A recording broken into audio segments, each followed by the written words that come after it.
como é que a pessoa pode descobrir que ela está com depressão? É fácil identificar?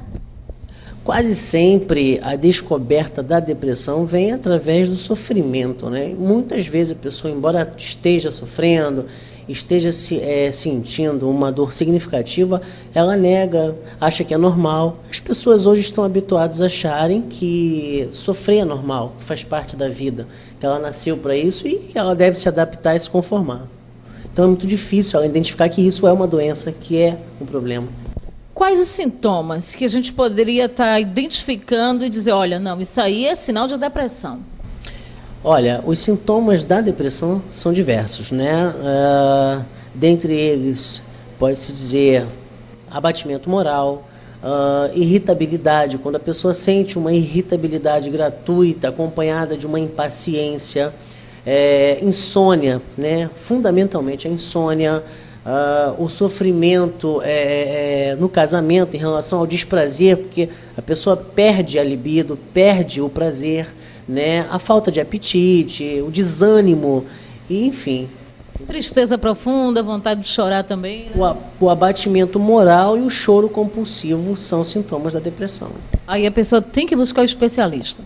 Sem dúvida nenhuma, é muito importante que a pessoa, quando identificar estes sintomas, procure alguém da área, né, que possa estar identificando e encaminhando para um tratamento eficaz.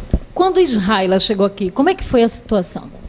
Olha, a situação da Israela, é até muito importante comentar isso, infelizmente, a classe homossexual hoje sofre muito com a doença. Muitos precisam viver à margem da sociedade porque lutam por um espaço e tal, e tem aquela discriminação. Então, acaba desenvolvendo a doença e não sabe. A Israela chegou aqui num quadro bem agravado da doença e começou o tratamento, começou o acompanhamento e agora está conseguindo se recuperar um pouco mais. Eu sei que o doutor Luciano está fazendo um tratamento com Israela, buscando fazer com que ela deixe de tomar o remédio químico, né? Porque você ficar tomando o remédio tarja preta é complicado. Não é que a pessoa vai abandonar definitivamente, porque em alguns casos é necessário, né, doutor Luciano? Como é que é essa coisa de quem já descobriu que está com problema e faz uso diário do remédio tarja preta? Olha, não é nenhuma campanha antimedicamentosa, não, né? Eu não estou aqui dizendo que não tome remédio errado, claro que não. O remédio ajuda. Ele ajuda, mas ele não cura a depressão. Há correntes científicas que dizem que não há cura e há correntes que dizem a cura. Eu digo o seguinte, não existe doença incurável. Existe pessoas incuráveis. É diferente. Então, assim, quando a pessoa começa o tratamento medicamentoso, se torna um ciclo vicioso e muitas vezes a pessoa não consegue sair. Aí se torna um segundo problema, a depressão e a dependência do remédio, ou seja, ela não consegue dormir se não tomar o remédio, ela não sai de casa se não tomar o remédio, ela não faz nada se não tomar o remédio. Então é muito importante que o remédio seja apenas um auxiliador no começo do tratamento, mas a psicoterapia seria o tratamento ideal. Por isso que ele trabalha também com fitoterápicos, né? A medicina natural no sentido de ajudar essas pessoas. E Maria Lúcia, ela relatou a tristeza profunda, a vontade de chorar, se viu sozinha aqui no município e ela mesma relatou que é um problema que ela já trouxe desde a cidade em que ela morava. No caso da Lúcia, realmente existe um histórico pretérito mais substancioso. Muitas pessoas carregam, na verdade, muitas experiências vivenciais, alimentam isso e muitas vezes essa experiência está mal resolvida, muitas experiências mal resolvidas e acaba acarretando a doença. No caso dela foi isso aí, né? Mas ela hoje, graças a Deus, ela está conseguindo se recuperar bastante. Geraldo chegou aqui recentemente, né? Ele disse que está no tratamento inicial e a gente pode perceber que o grau de depressão dele também é alto, né? É verdade. O Geraldo já está no começo, né, do tratamento. Chegou aqui sem norte, sem direção, hoje também está conseguindo. Esses 3 que estiveram hoje dando depoimento, e algumas outras dezenas, né, que temos aqui na clínica, têm encontrado uma solução. Existe um caminho eficaz, existe tratamento, e a pessoa pode, com certeza, voltar a sentir tudo aquilo que sentia de bom, ter os prazeres que tinha, ou seja, a pessoa não nasceu com a doença e ela pode vencer a doença. Bom, no Brasil, cerca de 20 milhões de pessoas sofrendo desse mal. Em Camaçari não é diferente. Inclusive, o doutor Luciano conseguiu levantar dados de que, em Camaçari, aproximadamente 7 pessoas por ano cometem suicídio, não é isso? É verdade, Jane, isso já é o aumento, porque até 2007 nós tínhamos cerca de 3 suicídios por ano na cidade de Camaçari, e hoje esse número cresce para 7 por ano, e isso é preocupante, porque Camaçari é uma cidade cheia de potencial, é uma cidade cuja economia é bastante incentivadora. Agora, infelizmente, muitas pessoas na cidade não conseguem acompanhar esse crescimento que a cidade experimenta, o grau de competitividade aumenta e a pessoa acaba desenvolvendo baixa estima, se sentindo impotente diante de realizações e tal, e isso acaba aumentando a doença. A cidade hoje tem uma demanda bastante substanciosa da doença.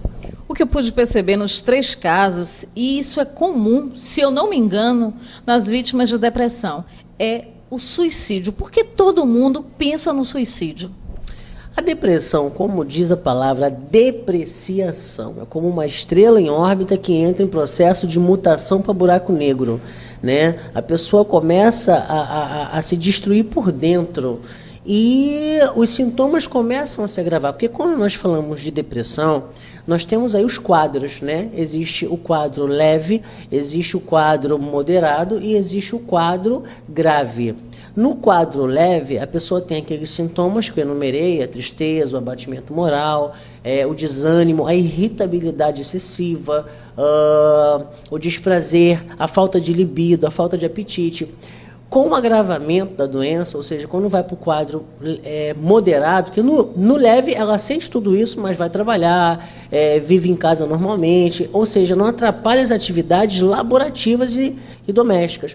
Quando avança para o quadro moderado, ela já vai para o trabalho com dificuldade, ela já não desempenha mais o papel de mãe ou de pai, já começa a sentir uma interferência na sua atividade diária. E quando vai para o quadro grave, aí sim a pessoa não quer sair de casa, a pessoa quer ficar deitada o tempo todo, a pessoa não quer desenvolver nada, a pessoa não tem prazer em fazer nada. E esse agravamento pula para o desejo de parar com a vida, porque parece que a vida não faz mais sentido.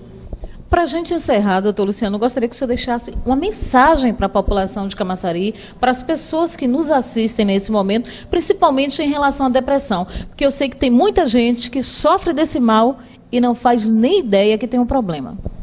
Olha, é muito importante que você entenda o seguinte: sentir tristeza é do ser humano, sentir sofrimento é do ser humano, mas o ser humano não nasceu somente para sofrer. Ele nasceu para viver.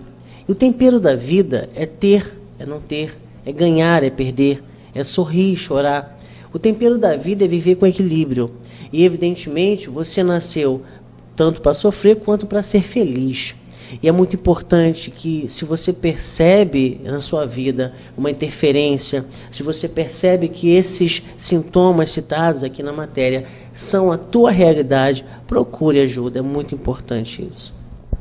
Pois é, nosso programa de hoje começou muito bem, abordando um tema polêmico, né, falando de um mal que afeta milhões de pessoas no mundo todo. E espero que a gente possa ter contribuído de alguma forma para que você descubra se você está sofrendo desse mal ou não e, acima de tudo, que você busque ajuda. Voltamos daqui a pouquinho.